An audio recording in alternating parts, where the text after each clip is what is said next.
Welcome back. All right, so preview time, a little bit of news of the day as well. Of course, at this time of the year, they're really kind of one and the same. We generally, when it comes to news, either there's something big going on and there's not really much happening, and it's all, everybody's eyes are fixated on the playoffs. So we're recording this Saturday night because we do have a matinee game starting at 10 o'clock in the morning Sunday on the Pacific side of things, 1 p.m. Eastern, and that is Carolina and the New York Islanders. Carolina leads this series 2-1. The New York Islanders looking to win their second straight at home and hand Carolina a ninth straight loss on the road. Carolina needs to turn this around. They need to be able to win games on the road, and so we'll see if the streak continues tomorrow or if they can break that streak at UBS. Of course, UBS was absolutely rocking for Game 3. I expect that for Game 4, and it should be a fun one to start off the day. Then 2.5 hours after that at 3:30 Eastern, 12:30 Pacific, the Boston Bruins and the Florida Panthers will go at it. So Ekblad is a game-time decision. If he does not play for Florida, that is a huge blow to their chances. For Boston, they lead the series 2-1. We'll see who's in their lineup and who's not. As we saw in the last game without Bergeron and Krejci, they just played as a unit. It was 4 lines rotating all 6 defensemen, and they played well. So we'll see how things go in this one. If you do not have Bergeron and Krejci in the lineup, odds are Boston will be doing their best to keep chances to a minimum for Florida. Florida needs to fight their way through that. So we'll see if Florida can tie the series.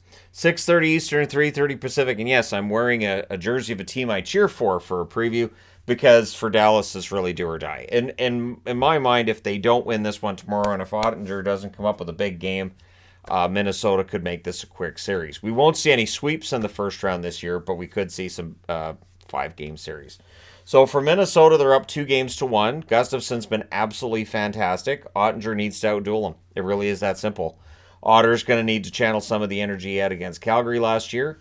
And I mentioned before the playoffs started, I kept seeing Ottinger discussions, and I was like, he's been good this year, but has he been as good as he was in the playoffs last year against Calgary? No. And one playoff series like that doesn't necessarily mean that a goaltender will always be able to put up those kinds of numbers in the playoffs. It's just not realistic. But they do need a big game from him tomorrow, so we're in the jersey and hoping for the best. 9 o'clock Eastern, 6 o'clock Pacific, the Edmonton Oilers in against the LA Kings. LA leads this series 2-1, and if they can figure out a way to go up 3-1 in this series, they're in the driver's seat and they'll likely win it. For the Oilers, of course, it really is about scoring 5-on-5. It's about finding that depth scoring that they really desperately need.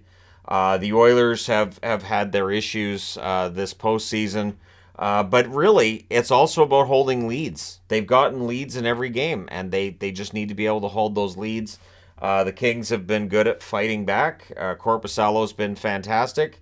And so it's also a matter of the Oilers trying to solve Korpisalo 5-on-5. Skinner's going to have another sensational game as well. And we'll see how this goes. But let me know in the comment section below your winners for these 4 games. All, of course, Game 4s.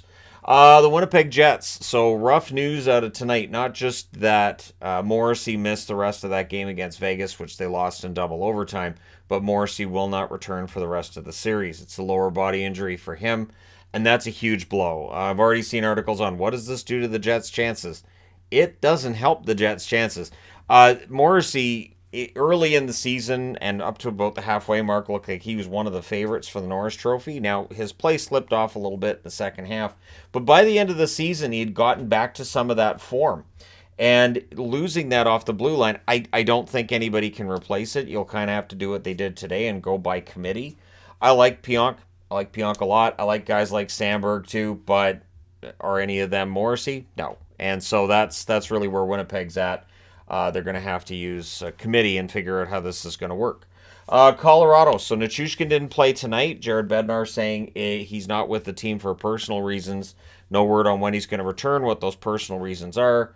It could be, something in the family. That's usually what it would be if a player is going to step away during the playoffs.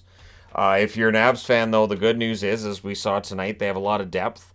And they're so used to next man up. They're so used to guys being out of the lineup that I think if Nichushkin misses the next couple of games, they're still in good shape. I think that win tonight for Colorado It was pretty commanding of a win, and so yeah, it definitely looks like the Avs are in good shape, and then Nichushkin can return to the team at a later date because they'll very likely be in that second round, maybe against Minnesota, and if it's Minnesota and Colorado again, you'd have Gustafsson versus Georgiev, and that's where things get interesting. And then tonight, last note here. So the Toronto Tampa Bay game, I talked about how it was clear Sheldon Keefe was ticked off while they were going to the power play after that huge schmozzle that was going on. And it's understandable why. So how the fight got started between Stamkos and Matthews, Austin Matthews' first fight. Matthews is cleaning up sticks and equipment and stuff off the ice, and Stamkos just grabs him and starts punching him. So he fights back as a self-defense thing, because you kind of have to. Somebody grabs you and starts punching you. But Stamkos wasn't given an instigator, and he absolutely should have been. Now, my guess is a referee in that situation thinking to himself, I don't want to give Toronto a 2-minute 5-on-3.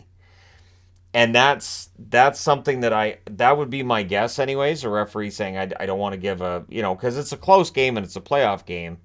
But this is where the call the rule book, which I've said many, many times over the years, and I've been shouted down for it by some, not by all, by some. But this is where calling the rule book is, I think, important. Because the message that it sends to Stamkos is, well, I got away with it. They were going to the power play, and I made sure Matthews wasn't on it. And so that's definitely something that, should have been addressed at the time. And I didn't see Matthews throw that many punches either. There were definitely 2 minutes for roughing penalties that were given out during the regular season where guys threw more punches. I was like, wait, it's 4-on-4 for 2 minutes? They punched each other like 8 times, but okay.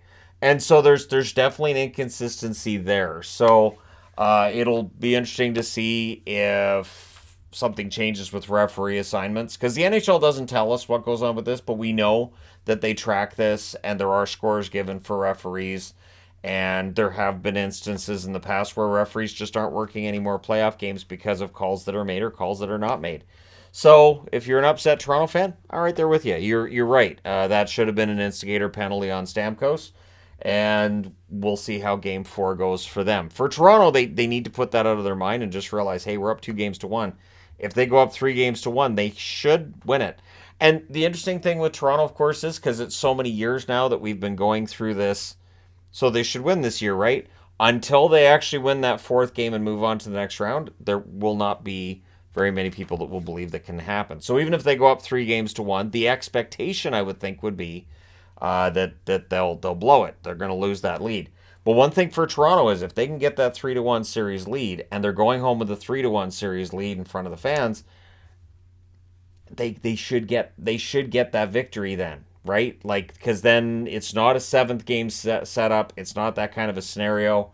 I think if it's a 7-game situation, I think, yeah, they probably end up losing it. But at any rate, we'll see what, and I mentioned this in recent videos. I'll see if when I wake up, if Department of Player Safety has said anything. They've really gone kind of quiet since the Bunting suspension. There's stuff I've seen in almost every series where I'm like, well, that could at least be a fine. Nope. Well, that could be a suspension. Nope. So there we are. But let me know your thoughts regarding that as well. Don't forget to hit like and subscribe if you're browsing your way through. You just happened upon this video. Thank you guys so much for watching, for all your support. It's been a lot of fun tracking the playoffs this year and doing my best to keep track of everything that's going on.